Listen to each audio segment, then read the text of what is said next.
ወንድማችን አቶ በላይ ያገኘው የእድሜ ባለጸጋና ረዘም ላሉ ዓመታት የክርስቶስ ኢየሱስን ወንጌል በጽድቅና በታማኝነት ያገለገሉና እያገለገሉ የሚገኙ ወንድማችን ናቸው።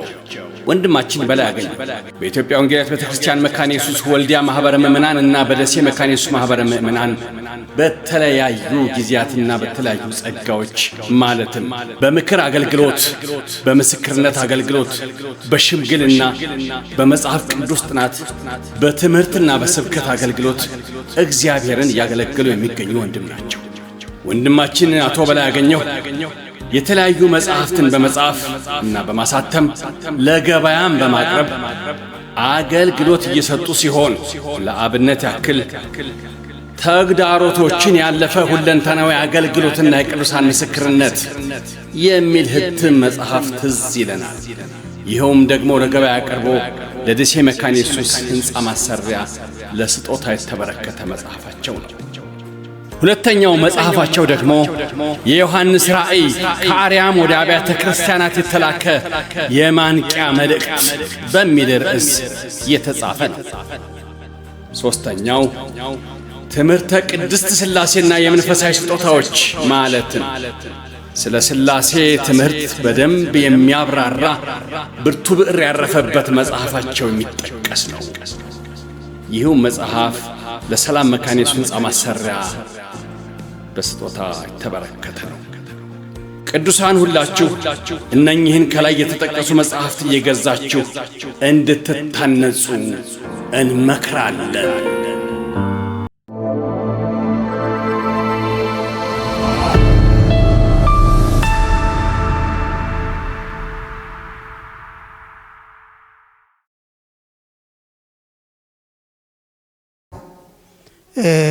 የዕብራውያን መልእክት ውስጥ ነው። የዕብራውያንን መልእክት ነው የምንመለከተው። ምዕራፍ 10 ከ19 እስከ 27 ያለውን ነው የምንመለከተው። ግን በአብዛኛው የዕብራውያንን መልእክት እንዲሁ ሳመራይዝ ነው የምናደርገው። አምደ አንብብልኝ እባክህ። ዕብራውያን ከ19 እስከ 27 ያለውን በጌታ በኢየሱስ ክርስቶስ ስም አነበዋለሁ። እንግዲህ ወንድሞች ሆይ በመረቀልን በአዲስና በሕያው መንገድ ወደ ቅድስት በኢየሱስ ደም በመጋረጃው ማለትም በሥጋው በኩል እንድንገባ ድፍረት ስላለን በእግዚአብሔርም ቤት ላይ የሆነ ታላቅ ካህን ስላለን ከክፉ ሕሊና ለመንጻት ልባችንን ተረጭተን ሰውነታችንንም በጥሩ ውሃ ታጥበን በተረዳንበት እምነት በቅን ልብ እንቅረብ። የተስፋን ቃል የሰጠው የታመነ ነውና እንዳይነቃነቅ የተስፋችንን ምስክርነት እንጠብቅ። ለፍቅርና ለመልካምም ሥራ እንድንነቃቃ እርስ በርሳችን እንተያይ። በአንዳንዶችም ዘንድ ልማድ እንደሆነው መሰባሰባችንን አንተው፣ እርስ በርሳችን እንመካከር እንጂ ይልቁንም ቀኑ ሲቀርብ እያያችሁ አብልጣችሁ እናድርጉ። የእውነትን ዕውቀት ከተቀበልን በኋላ ወደን ኃጢአት ብናደርግ ከእንግዲህ ወዲህ ስለ ኃጢአት መሥዋዕት አይቀርልንምና የሚያስፈራ ግን የፍርድ መጠበቅ ተቃዋሚዎችንም ሊበላ ያለው የእሳት ብርታት አለ። እግዚአብሔር ይባርክህ። በጣም አመሰግናለሁ። እንግዲህ በዚህ ቦታ ላይ መሰባሰባችንን እንዳንተው፣ አምልኮን በህብረት እንድናደርግ የዕብራውያን ጸሐፊ በሰፊው ይነግረናል፣ ማስጠንቀቂያ ያስጠነቅቀናል። የዕብራውያን ጸሐፊ ስም በስም አልተገለጠም። የመልእክቱ መሪ ሐሳብ ኢየሱስ ክርስቶስ የእግዚአብሔር ልጅ መሆኑንና በእርሱም አማካይነት የእግዚአብሔር ጸጋ ወደ ሰዎች መቅረቡን ማመልከት ነው። እንግዲህ ዕብራውያን ሰርቬይ ያለውን ኢንትሮዳክሽኑን ለመናገር ነው።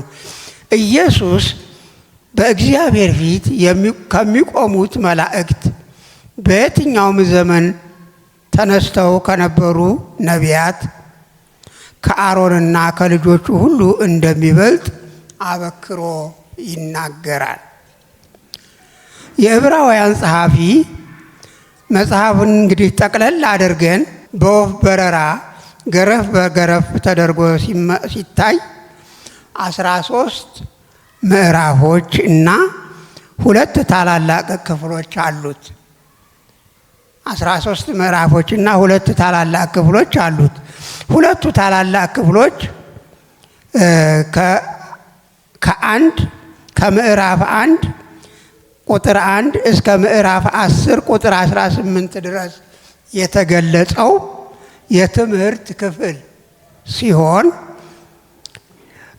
የተግባር ክፍል የሚባለው ደግሞ ከምዕራፍ 10 ቁጥር 19 እስከ ምዕራፍ 13 ቁጥር 25 ድረስ ያለውን ያጠቃልላል።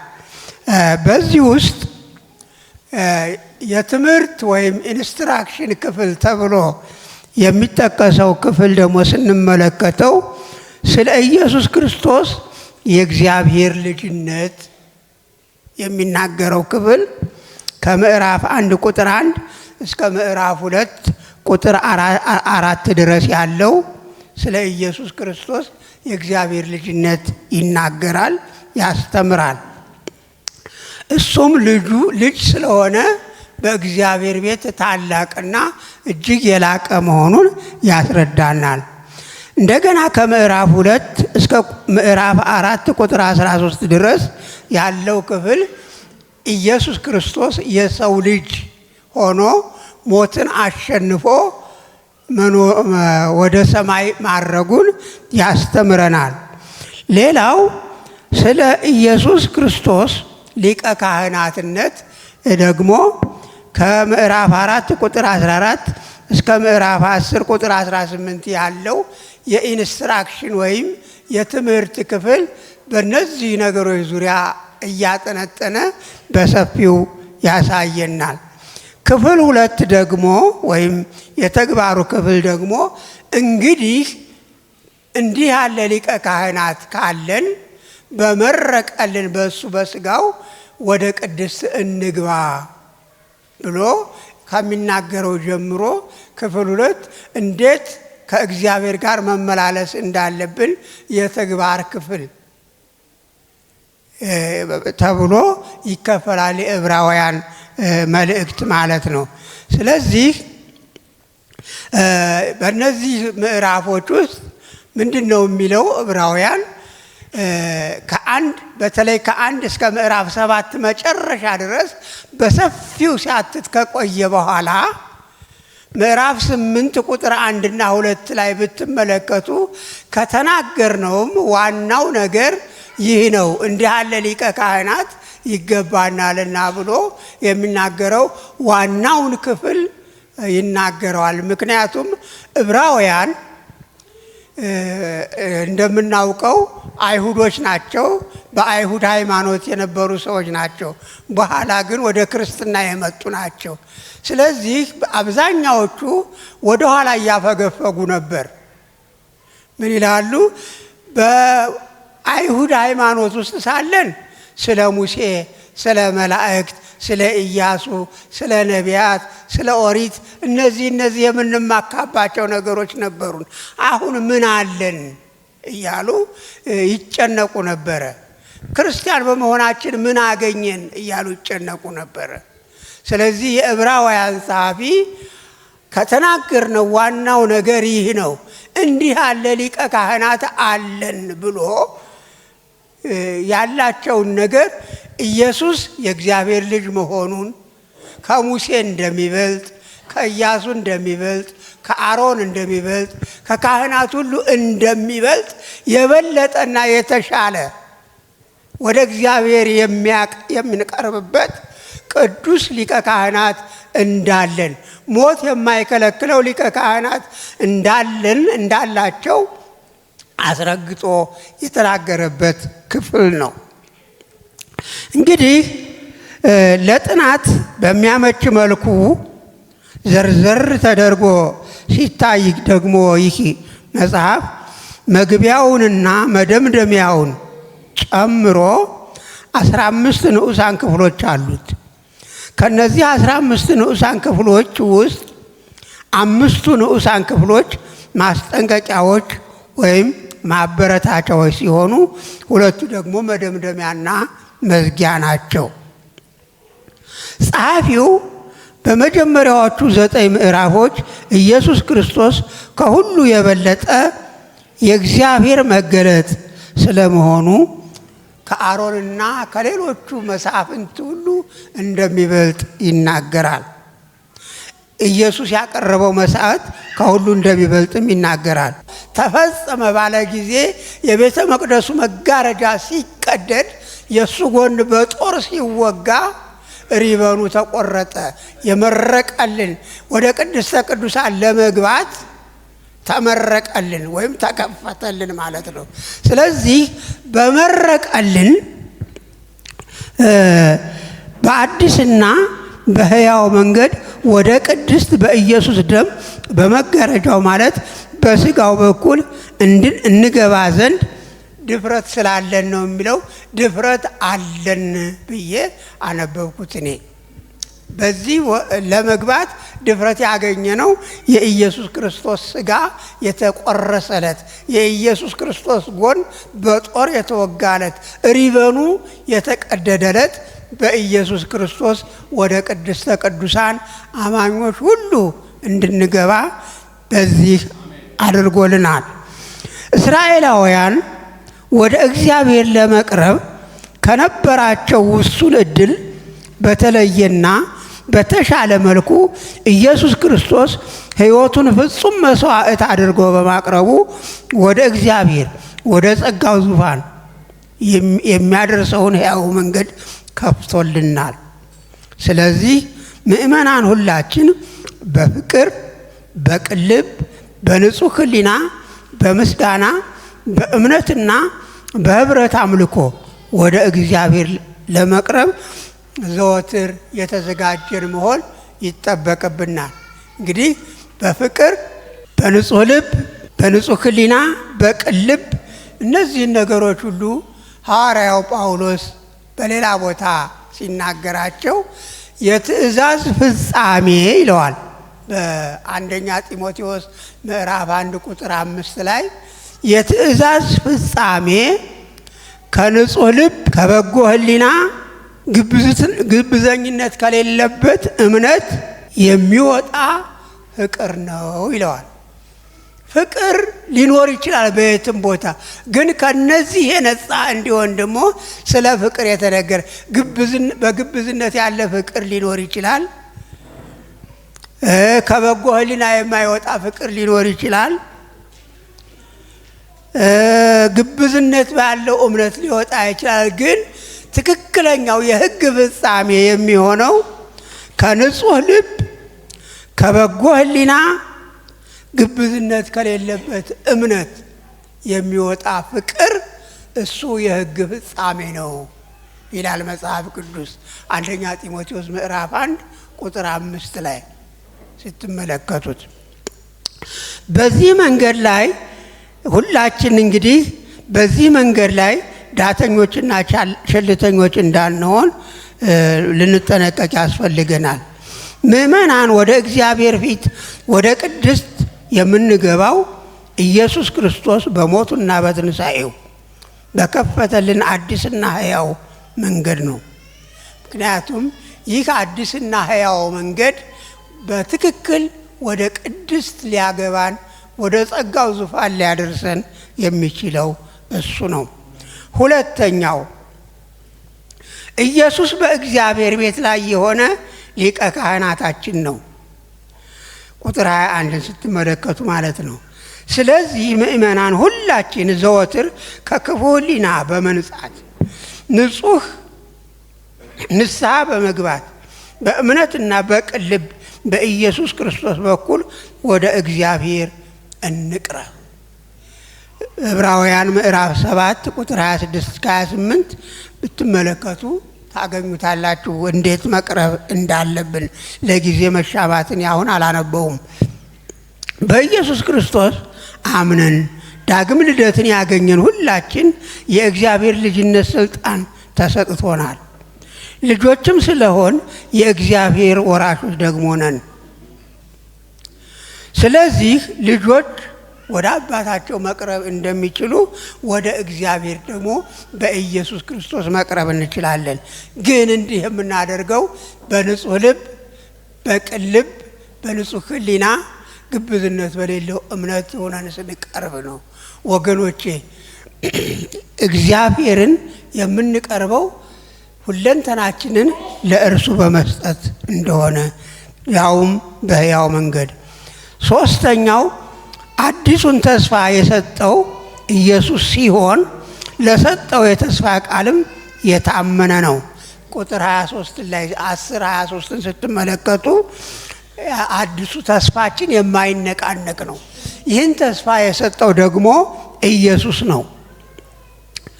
ስለዚህ ነገር ግን የእውነትን ዕውቀት ከተቀበልን በኋላ ወደ ኋላ ወደን ኃጢአት ብናደርግ ከእንግዲህ ወዲህ ስለ ኃጢአት መስዋዕት አይቀርልንምና ቁጥር 26 ላይ እንደተነገረው ማለት ነው። የተቀበልነውን የተስፋ ቃል በእኛ ምክንያት እንዳይነቃነቅ ለእርሱ አብልጠን ልንጠነቀቅ ይገባናል። በሱ በኩል የተሰጠን ተስፋ አይነቃነቅም። ያ የተስፋ ቃል ሊነቃነቅ የሚችለው በእኛ በኩል ነው። ስለዚህ ጥንቃቄ የሚያስፈልገው ይህ የተስፋ ቃላችን የተሰጠን የተስፋ ቃል ይህ የዘላለም መንገድ ይህ የምንሸጋገርበት ድልድይ የኢየሱስ ክርስቶስ ደም በኢየሱስ ክርስቶስ ላይ የተመሰረተው እምነታችን እንዳይነቃነቅ ከኛ በኩል ጥንቃቄ ያስፈልጋል። ከኛ በኩል የተስፋችን የምስክርነት ቃል እንዲነቃነቅ ከሚያደርጉት ነገሮች መካከል ጥቂቶቹን እጠቅሳለሁ። ከኛ በኩል የተሰጠንን ተስፋ እንዲነቃነቅ የሚያደርጉ ነገሮች ብዙ ናቸው። ከብዙዎቹ ግን ጥቂቱን እንጠቅሳለን። አንደኛ፣ በተረዳንበት እምነት በቅን ልብ ወደ እግዚአብሔር አለመቅረብ። በተረዳንበት እምነት በቅን ልብ ወደ እግዚአብሔር አለመቅረብ። በተረዳንበት እምነት በቅን ልብ እንቅረብ ነው የሚለው። ይህን አለማድረግ የተስፋችንን ቃል ያናጋዋል፣ ያነቃንቀዋል። በተረዳንበት እምነት በቅን ልብ ወደ እግዚአብሔር አለመቅረብ ወደ ኋላ ለማፈግፈግ፣ ይህን አለመቅረብ ወደ ኋላ ለማፈግፈግ መሪ፣ ፊት አውራሪ፣ በር ከፋች፣ አጋፋሪ ናቸው።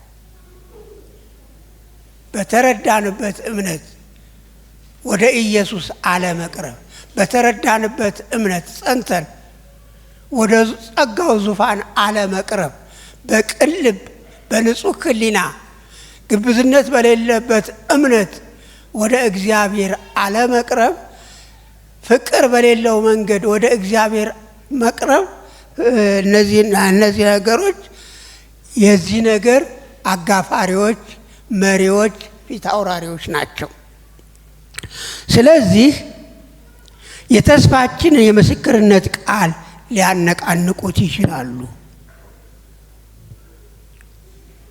እንግዲህ ከመልእክቱ ላይ ሲነበብ ከወንጌል ክፍል ሲነበብ እንደሰማነው ማንም እርፍ በእጁ ይዞ ወደ ኋላ የሚመለከት ለእግዚአብሔር መንግሥት የተገባ አይደለም። ስለዚህ የተስፋ ቃላችን እንዳይነቃነቅ ወደ ኋላ እንዳናፈገፍግ ተስፋ ወደ መቁረጥ እንዳንገባ መጠንቀቅ ይጠበቅብናል ማለት ነው። አማኝ በእምነቱ ወደ ኋላ ቢያፈገፍግ እግዚአብሔር ደስ አይሰኝም። እግዚአብሔርን ደስ የማያሰኝ አካሄድ ደግሞ በራስ ላይ ቁጣን ከማምጣት ያለፈ ምንም ፋይዳ የለውም። ስለዚህ በራሳችን ላይ ቁጣ እንዳይመጣ የተሰጠንን ተስፋ እንዳይነቃነቅ ተጠንቀቀን እንያዝ። ሌላ ሁለተኛው ለፍቅርና ለመልካም ስራ ለመነቃቃት እርስ በእርሳችን አለመታየታችን የተስፋችንን የምስክር ቃል እንዲነቃነቅ ያደርገዋል።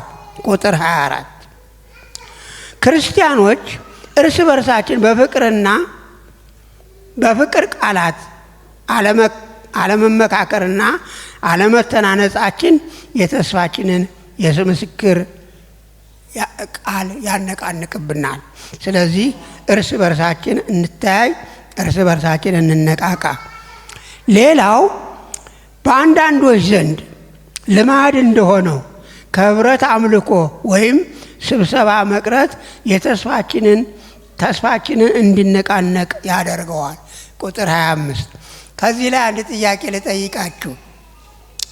በአንዳንዶች ዘንድ ልማድ እንደሆነው ይላል አይደል? በአንዳንዶችም ዘንድ ልማድ እንደሆነው መሰብሰባችንን አንተው፣ እርስ በርሳችን እንመካከር እንጂ ይላል። መሰብሰብ ልማድ እንደሆነ ማለት ነው ወይስ ከመሰብሰብ መቅረት ልማድ እንደሆነ? ምን ማለት ነው? ምንድን ነው የሚረዳችሁ? በአንዳንዶች ዘንድ ልማድ እንደሆነ መሰብሰባችንን አንተው ማለት መሰብሰብ ልማድ እንደሆነ እሱን አንተው ማለት ነው ወይስ አንዳንዶች እንደ ልማድ አድርገው መሰብሰባቸውን እንደሚተውት እኛ ደግሞ እሱን አንተው ማለት ነው? ብዙ ሰዎችን የሚያደናግር ትርጉም ነው። ከመጽሐፍ ቅዱስ ውስጥ ከሚያሳስቱ ትርጉሞች አንዱ፣ ከሚያደናግሩ ትርጉሞች አንዱ ይሄ ነው። ብዙዎችን ያሳስታል። ስለዚህ ብዙዎች በተለይ የዕብራውያን ሰዎች ምን እናገኛለን በክርስትና በመሰብሰባችን ምን እናገኛለን እያሉ ከስብሰባ መቅረትን ልማድ አድርገው ነበር። ስለዚህ አንዳንዶች በአምልኮ ጊዜ ከስብሰባ መቅረትን ልማድ እንዳደረጉት እናንተ ደግሞ እንደዛ አትሁኑ፣ ይልቅስ ቀኑ እየቀረበ ተሰብሰቡ ነው እያለን ያለው። መሰብሰብን መተውን ልማድ እንዳደረጉ አታድርጉ ነው። መሰብሰብን መተውን ልማድ አታድርጉ እንጂ መሰብሰብ ልማድ እንደሆነ ጨምራችሁ ተሰብሰቡ አይደለም። መሰብሰብ ልማድ መሆኑን አጥብቆ ይደግፋል። ግን ልማድ ሆኖ እየቀሩ ያሉት ከመሰብሰብ የሚቀሩ ሰዎችን ነው። ስለዚህ ከመሰብሰብ ወደን መቅረት መሰብሰብን የምንተው ከሆነ ወደን ኃጢአት እያደረግን እንደሆነ ቁጥር 26 ላይ ያብራራል። ከስብሰባ መቅረት ራሱ ኃጢአት ነው። ከአምልኮ መቅረት ማለት ነው። አምልኮን አለማክበር፣ አለማምለክ ማለት ነው። አንዳችን ሌላውን ማበረታታትና ማጽናናት የምንችለው በህብረት አምልኮና በተለያዩ ለአገልግሎት በተመደቡ የስብሰባ ቦታዎች ስንተያይ ብቻ ነው። እዚህ ላይ አትኩሮት የምሰጥበት አንዳችን ሌላውን ማበረታታትና ማጽናናት የምንችለው በህብረት አምልኮና በተለያዩ ለአገልግሎት በተመደቡ የስብሰባ ቦታዎች ስንገናኝና ስንተያይ ብቻ ነው። የመጽሐፍ ቅዱስ ጥናት ሊሆን ይችላል፣ የመዝሙር ጊዜ ሊሆን ይችላል፣ የጸሎት ጊዜ ሊሆን ይችላል፣ የኮሚቴ ስብሰባ ሊሆን ይችላል። የክርስቲያኖች ስብሰባ ማንኛውም አይነት ስብሰባ ይሁን ከእድር ስብሰባ የተለየ ነው። ከልማት ስብሰባ የተለየ ነው። ቢያንስ ስብሰባቸውን ሲጀምሩ በጸሎት አምልኮ ይጀምራሉና፣ ስለዚህ አምልኮ ነው። በክርስቲያኖች ስብሰባ ውስጥ ሁል ጊዜ አምልኮ አለ። ስለዚህ ለዛ አምልኮ አጭር አምልኮ የሚሆን ረጅም አምልኮ በአምልኮ ቦታ መገኘት የእግዚአብሔር በረከት ይለቀቅበታል። ስለዚህ ለበረከቱ ተካፋይ ለመሆን በክርስቲያኖች ስብሰባ ጊዜ፣ በተለይ በአምልኮ ጊዜ፣ በተለይ በመጽሐፍ ቅዱስ ጥናት ጊዜ፣ በተለይ በዝማሬ አገልግሎት በኳየር ስብሰባ ጊዜ፣ በተለያዩ በዲያቆናት ስብሰባ ጊዜ መሰብሰብን ቸል አትበሉ። ከስብሰባ መቅረትን ልማድ አታድርጉት። በጣም ከአቅም በላይ የሆነ ችግር ካላጋጠማችሁ በስተቀር ከአቅም በላይ የሆነ ችግር መቼም አያስገድድም፣ ከአቅም በላይ ሆኗልና። ከአቅም በላይ ባልሆነ በእንቶ ፈንቶ ምክንያት ግን ከየትኛውም የኮሚቴም ይሁን የአምልኮም ይሁን የትኛውም የቅዱሳን ስብሰባ አትቅሩ፣ በረከት ይቀርባችኋል። በመዝሙር በቅንፍ 133 ቁጥር 3 ላይ እንደተነገረው እግዚአብሔርም በዚያ በረከትንና ሕይወትን ይልካልና ይላል። ያ በረከትና ሕይወት እንዳያመልጣችሁ ተጠንቀቁ።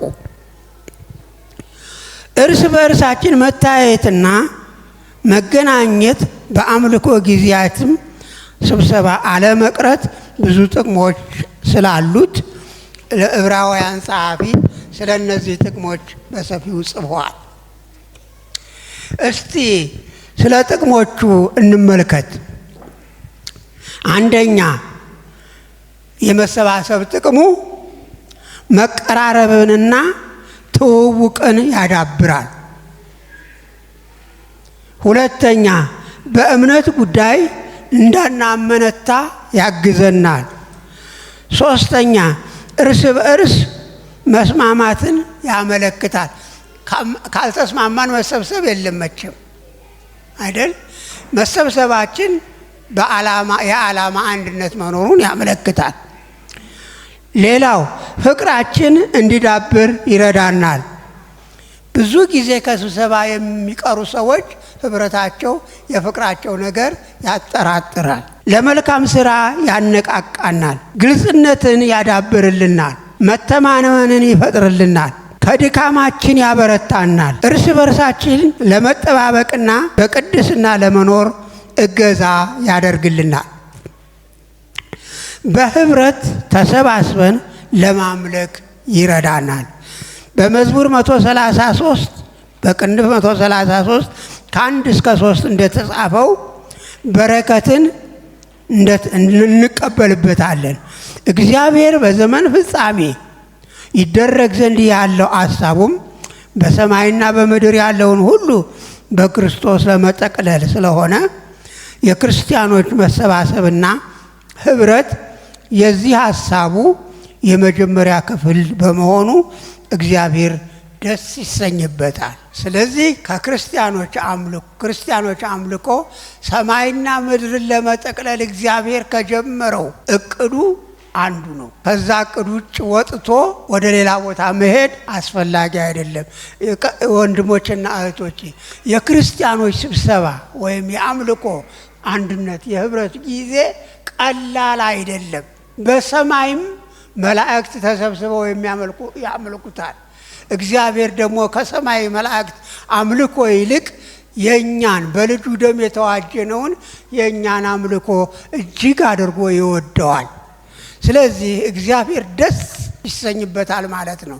እግዚአብሔር ደስ እንዳይሰኝ የሚፈልግ ሰይጣን ብቻ ነው። ከስብሰባ መቅረት እግዚአብሔር ደስ እንዳይለው ማድረግ ነው። አሁንም ደግሜ እላለሁ፣ ከአቅም በላይ ካልሆነ በስተቀር ወደ አምልኮ ስትመጡ እግዚአብሔርን እያስደሰታችሁ ነው። በዚህ በወንበሩ ላይ ቁጭ ያላችሁ እያንዳንዳችሁ አሁን እዚህ ቁጭ ብላችሁ ቃሉን ስትሰሙ ስታመልኩ እግዚአብሔር ደስ እያለው ነው።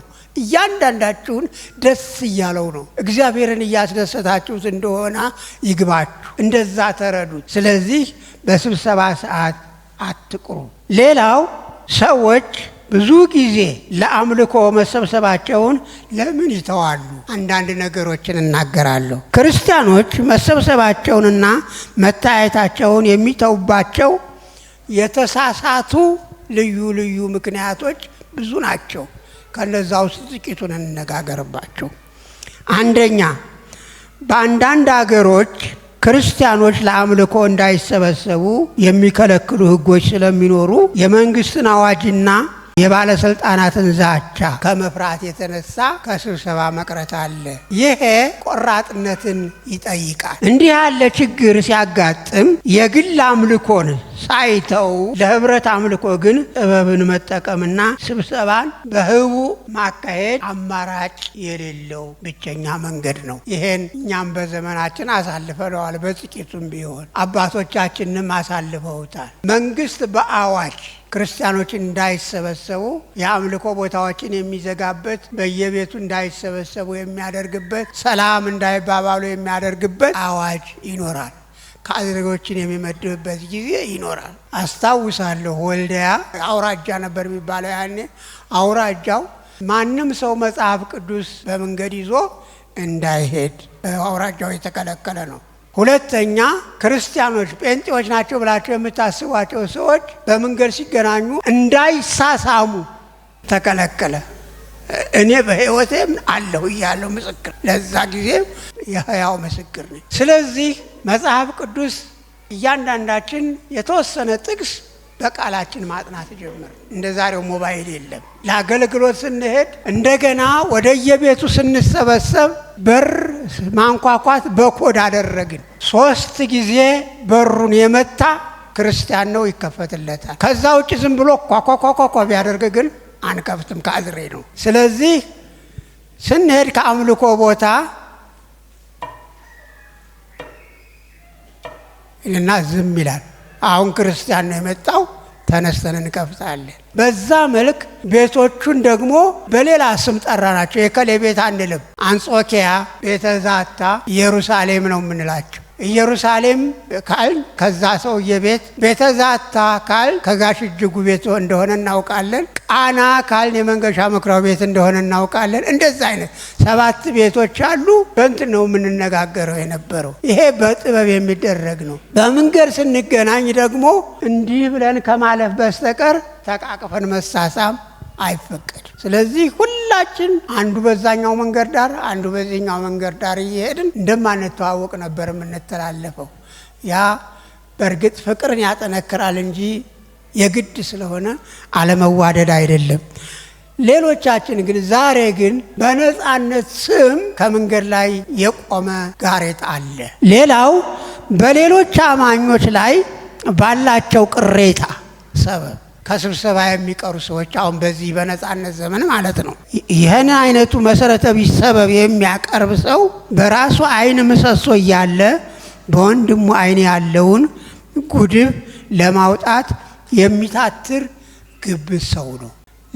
ሌሎች ሰዎች ቅር አሰኝተውኛል፣ ቄስ ከሌ ቅር አሰኝቶኛል፣ ወንጌላዊ ከሌ ቅር አሰኝቶኛል፣ ዘማሪ ከሌ ቅር አሰኝቶኛል። ከስብሰባ መቅረት፣ ከመዝሙር አገልግሎት መቅረት፣ ከጸሎት ቡድን መቅረት፣ ከመጽሐፍ ቅዱስ ጥናት መቅረት። ማንን ነው የምትጎዱት? ራሳችሁን ነው የምትጎዱት። አንደኛ ቂም በመያዛችሁ፣ ሁለተኛ በአምልኮ ሰዓት በክርስቲያኖች ስብሰባ መካከል ባለመገኘታችሁ የሚለቀቀው በረከት ስለሚቀርባችሁ ራሳችሁን ትጎዳላችሁ። ይህ አይነቱ ሰንካላ ስብሰባ ነው። ይቅርታ አድርጉልኝ ምናልባት ቃሉ ከበድ ስለሚል። በሌሎች ሰዎች ምክንያት ከእግዚአብሔር ቤት ስራ የምትቀሩ ሰዎች ጥፋታችሁ እጥፍ ነው። እግዚአብሔር ይቅር እንዲላችሁ አሁንም ደግሜ እላለሁ፣ ወደ ጸጋው ዙፋን በእምነት በቅን ልብ ቅረቡ። ሶስተኛ ሕሊናቸው ንጹሕ ካለመሆኑ የተነሳ አንዳንድ ሰዎች ሰውን ሁሉ በክፉ ይጠረጥራሉ። ሰውን ሁሉ እንደ አይነት ሰዎች ልባቸው ውስጣቸው ክፉ የሆኑ ሰዎች ናቸው። ሰውን በክፉ ያለ ምክንያት የሚጠረጥሩ ሰዎች ራሳቸው ክፉ ስለሆኑ ነው። መጽሐፍ ቅዱስ ምንድነው ስለ እግዚአብሔር ሲናገር? እሱ በክፉ አይፈተንምና ማንንም በክፉ አይፈትንም። በክፉ የሚፈተን ሰው ሰዎችን በክፋት ይጠረጥራል። ስለዚህ ሰው ሁሉ እርኩስ ይመስላቸዋል። እንደገና ደግሞ የነሱ ሕሊና ንጹሕ ካለመሆኑ የተነሳ የነሱን ሕሊና ሰው ሁሉ ያወቀባቸው ይመስላቸዋል። ስለዚህ ከእግዚአብሔር ቤት መራቅን እንደ መሸሸጊያ ዋሻ አድርገው ይጠቀሙበታል። አራተኛው ከትዕቢትና ከግብዝነት የተነሳ አንዳንድ ክርስቲያኖች ከተለመደው ወጣ ብሎ የሚታይ የጸጋ ስጦታ ያላቸው መስሎ ሲሰማቸው የሌሎች ሰዎችን ብሎም የቤተ ክርስቲያንን ድካም አጉልቶ በማመልከት ራሳቸውንም ጻድቅና እንከን አልባ አድርገው በመቁጠር ከሌሎች ክርስቲያኖች ጋር ህብረት ማድረግን እንደማያስፈልጋቸው ኩሩ መንፈስ በልባቸው ይፈጠርና በጉባኤ መካከል ተገኝተው በህብረት ማምለክን ይተዋሉ። ይህ የትዕቢትና የግብዝነት ውጤት ነው። የእግዚአብሔር ቃል እንደሚነግረን ትዕቢት ጥፋትን፣ ኩሩ መንፈስም ውድቀትን ይቀድማል። ምሳሌ 16 ቁጥር 18። ይህን አይነት ሐሳብ አስበው ከህብረት አምልኮ ስብሰባ የሚቀሩ ሰዎች ሐሳባቸው እንደ እግዚአብሔር ሐሳብ፣ መንገዳቸውም እንደ እግዚአብሔር መንገድ አይደለምና ውድቀት ሳይቀድማቸው ጥፋትም ሳይከተላቸው ይህን የግብዝነት ድርጊታቸውን ትተው በትህትና ወደ እግዚአብሔር ቢቀርቡ የእግዚአብሔር ጸጋ ከቀድሞው ይልቅ ይበዛላቸዋል እንጂ የሚያጎድሉት ነገር የለም። አምስተኛ በራሳቸው ኃጢአተኝነት ምክንያት ከተግሳጽ ለመሸሽ ወይም ለመደበቅ። አንዳንዶቹ ደግሞ ኃጢአት ሲሰሩ ቄስ ከሌ እንዳያየኝ፣ ወንጌላዊ ከሌ እንዳያየኝ፣ ሽማግሌ ከሌ እንዳያየኝ፣ ክርስቲያኑ ጓደኛ ከሌ እንዳያየኝ፣ በቃ ከነሱ መራቅን እፈልጋለሁ። አይ ሞኝነት! ከቄስ ከሌ ይልቅ ከቄስ መላኩ ወይም ከቄስ ዝና ወይም ከቄስ ምኒልክ ይልቅ አስቀድሞ በልብህ ያለውን ያየ ከሰማይ ያለ እግዚአብሔር አለ። ታይተሃል ኦልሬዲ። ስጋንና ነፍስን ሊጎዳ በሚችለው በሁሉ ቦታ ላይ አይኖቹ ባሉት በሱ ታይተሃል። ይልቅስ ወንድሜ ኃጢአትህን በመሰወር አትለማም። ኃጢአትህን ተናዘዝና ተወው፣ ምህረትና ልማት ይሆንልሃል። መጽሐፍ ቅዱሳዊ ቃል ይሄ ነው። እነዚህ አይነቶቹ ሰዎች ከሁሉም ያሳዝናሉ። ምክንያቱም ኃጢአት ሰርተው ወደ ንስሐ ለመመለስ እግዚአብሔርን ሳይሆን ሰዎችን ፈርተው በዛው ጠፍተው ይቀራሉ። ከእንዲህ አይነት መንፈስ እግዚአብሔር ይጠብቀን። ወገኖቼ ስለ ብዙ ጊዜ አሁን አምልኮ አምልኮ አምልኮ አልን። አምልኮ ምንድን ነው ለመሆኑ? ምናልባት አንዳንዶቻችን ግራ ይገባን ይሆን? አጠር አድርጌ ነግራችኋለሁ። አምልኮ ማንገስ፣ ማወደስ፣ ማክበር፣ መገበር፣ መገዛት፣ መታዘዝ፣ ማገልገልና መገልገል ማለት ነው። አምልኮ ማንገስ፣ ማወደስ፣ ማክበር፣ መገበር፣ መገዛት፣ መታዘዝ፣ ማገልገልና መገልገል ማለት ነው። ማገልገልና መገልገል አምልኮ ነው። እኔ አሁን ቁሜ እዚህ ሳገለግል እያመለኩ ነው። ለራሴ ነው ጥቅሙ። ቁሞ ማገልገል አምልኮ ነው። ሌላው ደግሞ እናንተ ባትኖሩ ደግሞ እኔ አሁን እዚህ ቁሜ ማገልገል አልችልም። ቁጭ ብሎ መገልገል ደግሞ ከሚያገለግለው ሰው የበለጠ አገልግሎት ነው። ቁጭ ብሎ የሚነገረውን ቃል እየመረመሩ የሚነገረውን ትንቢት እየመረመሩ ለእግዚአብሔር የሚገባውን ውዳሴ እያቀረቡ ለእግዚአብሔር ክብር በመስጠት እልል እያሉ ለእግዚአብሔር ክብር በመስጠት እያጨበጨቡ በአምልኮ ቦታ መገኘት ራሱ አገልግሎት ነው። አገልጋይ ነኝ የሚሉት ብዙዎቹ ሰዎች ቆመው ሲያገለግሉ ወይም ሲዘምሩ ወይም ሌላ ነገር ሲያደርጉ ነው። ቁጭ ብሎ በመገኘት ራሱ አገልግሎት ነው። በዮሐንስ ምዕራፍ 12 ላይ ኢየሱስ በቤተ ሳይዳ ቁጭ ብሎ ራት በሚበላበት እዛም በሚያገለግልበት ጊዜ ከሞት የተነሳው አልዓዛር ከእርሱ ጋር ቁጭ ብሎ ነበር። ማርያም ከኢየሱስ እግር ስር ቁጭ ብላ ነበር። ቁጭ ብሎ ቃሉን መስማት ከምንም ከማንም የበለጠ አገልግሎት ነው። ከሷ ማንም አይወስድም ነው የተባለው። ማርታ ማርታ በብዙ ትጨነቂያለሽ፣ ማርያም ግን የተሻለውን መርጣለች። ቁጭ ብሎ መገልገል አምልኮ ነው። ከሁሉም የሚበልጥ አምልኮ፣ ማንም ከናንተ ሊወስደው የማይችል አምልኮ። ከናንተ ይህን አምልኮ ሊወስድባቸው የሚችለው ሰይጣን ወደ ስብሰባ እንዳትመጡ በማድረግ ነው።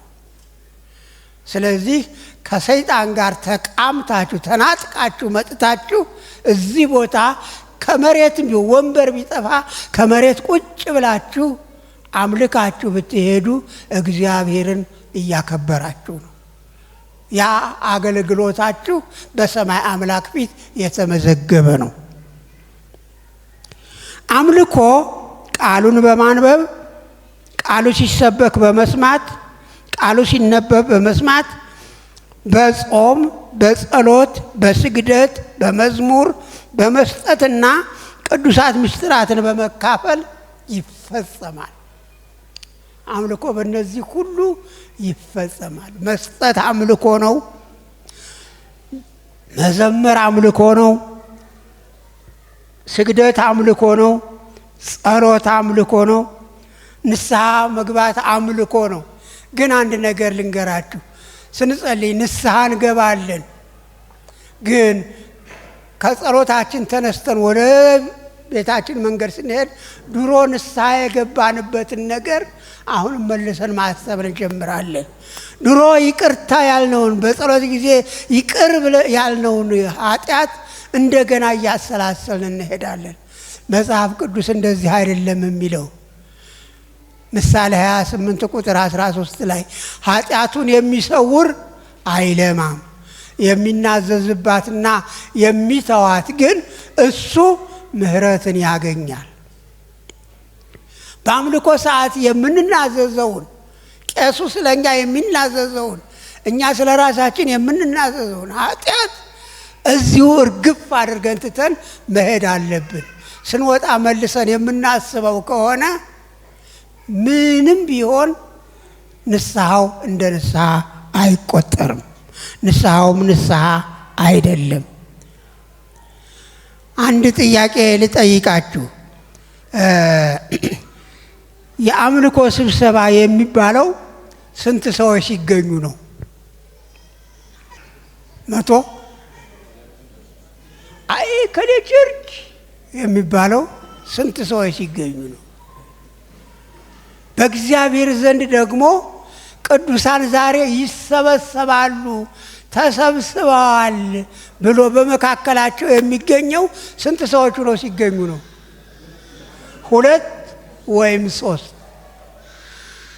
አዳራሽ ሙሉ ሰው ይሰብሰብ፣ 2 ሰዎች ይገናኙ፣ 3 ሰዎች ይገናኙ፣ 5 ሰዎች ይገናኙ፣ ጉዳዩ በጌታ ስም የሆነ ስብሰባ ከሆነ ጌታ ይገኛል። ንቁ አይተወውም። የአምልኮ ስብሰባ መጀመሪያው 2 ሰው ነው። ነገር ግን መስማማት፣ 2ቱ ከናንተ በአንድ ነገር ተስማምተው በስሜ ቢሰበሰቡ እኔ በዚያ እገኛለሁ። የማይነቃነቅ የተስፋ ቃል። ስለዚህ ከምእመናን ብዛት ብዙ ሰው ከሚሰበሰብበት፣ በዳስ ከሚሰበሰብበት፣ በድንኳን ከሚሰበሰብበት ለመሄድ ብዙ አትሞክሩ፣ አትፈልጉ። እግዚአብሔር በዛ ብቻ የሚገለጥ አይምሰላችሁ። 2 ወይም 3 ሁናችሁ በቤተ ክርስቲያን ውስጥ በእግዚአብሔር ስም በአንድ ነገር ተስማምታችሁ በምትሰበሰቡበት ጊዜ ዋናው ነገር የእግዚአብሔር መገኘት ነው አይደል? እግዚአብሔር ካለ፣ እግዚአብሔር በመካከል ካለ 2 ሰው 3 ሰው ምንም ችግር የለበትም። በረከት በዛ አለ። እግዚአብሔር በመካከል ከሌለ ግን 50 ሚሊዮን ሰው ቢሰበሰብ ትርፉ ጩኸት ነው። ስለዚህ እግዚአብሔር ያለበት የ2 ሰዎች ስብሰባ እግዚአብሔር ከሌለበት አእላፋት ስብሰባ የተሻለ ነው። እንግዲህ አምልኮ በዘመናት ሲከፋፈል በ4 ይከፈላል። ከአዳም እስከ ሙሴ፣ ከሙሴ እስከ ባቢሎን ምርኮ፣ ከባቢሎን ምርኮ እስከ አዲስ ኪዳን መባቻ፣ ከአዲስ ኪዳን መባቻ ወይም ከአዲስ ኪዳን የክርስቲያኖች የአምልኮ ሰዓት አራቱም ዘመናት የነበሩትን አምልኮዎች ብንመለከታቸው ሁሉም የተለያዩ የአፈጻጸም ስርዓቶች ነበሯቸው። የኛ የአምልኮት የአፈጻጸም ስርዓታችን ቅዳሴ ይባላል። ቅዳሴ የጸሎት ስርዓታችን ማለት ነው። ግን ሁሉም የተለያዩ ስርዓት ነበሯቸው። ከአንደኛው ዘመን ውጪ ባሉት ወይም የቤተሰብ ስርዓት ከአዳም እስከ ሙሴ ካለው ስርዓት ውጪ የነበሩት ሁሉም በህብረት ነበር የሚያመልኩት። ሁሉም በህብረት ነው። የመጀመሪያው ግን የቤተሰብ ኃላፊው ነበረ መሪው። በቃ በቤተሰብ ነበረ አምልኮ የሚፈጸመው። ሌሎቹ ግን በህብረት የሚደረጉ አምልኮዎች ናቸው። ዛሬም ይሄ እግዚአብሔርን የሚያስደስተው ስለሆነ የመገናኛው ድንኳን ከተከፈተበት ወይም እስራኤላውያን ከግብጽ ከወጡ ከሁለተኛው ዓመት ከመጀመሪያው ወር ጀምሮ እግዚአብሔር በህብረት እንድናመልከው ወስኗል። እስራኤላውያን ከግብጽ ከወጡ ከሁለተኛው ዓመት የመጀመሪያው ዓመት እስኪያልቅ ድረስ ግን አምልኮ በቤተሰብ ደረጃ በተናጠል ነበር። የመገናኛው ድንኳን ተመርቆ ከተከፈተበት ቀን ጀምሮ ግን አምልኮን እግዚአብሔር የሚመርጠው በህብረት ነው። ዛሬም እግዚአብሔር በህብረት እንድናመልክ ያዘናል። ዕብራውያን ምዕራፍ 4 ከ14 እስከ 17 እንግዲህ በሰማያት ያለፈ ትልቅ ሊቀ ካህናት የእግዚአብሔር ልጅ ኢየሱስ ስላለን ጸንተን ሃይማኖታችንን እንጠብቅ። ከኃጢአት በቀር በነገር ሁሉ እንደኛ የተፈተነ ነው እንጂ በድካማችን ሊራራልን የማይችል ሊቀ ካህናት የለንም። እንግዲህ ምሕረትን እንድንቀበል በሚያስፈልገንም ጊዜ የሚረዳንን ጸጋ እንድናገኝ ወደ ጸጋው ዙፋን በእምነት እንቅረብ። ስለዚህ መሰብሰባችንን አንተው በሚያስፈልገን ጊዜ የሚረዳንን የጸጋ እንድናገኝ ወደ ጸጋው ዙፋን በእምነት በቅልብ በንጹህ ሕሊና ወደፊቱ እንቅረብ፣ እንጸልይ።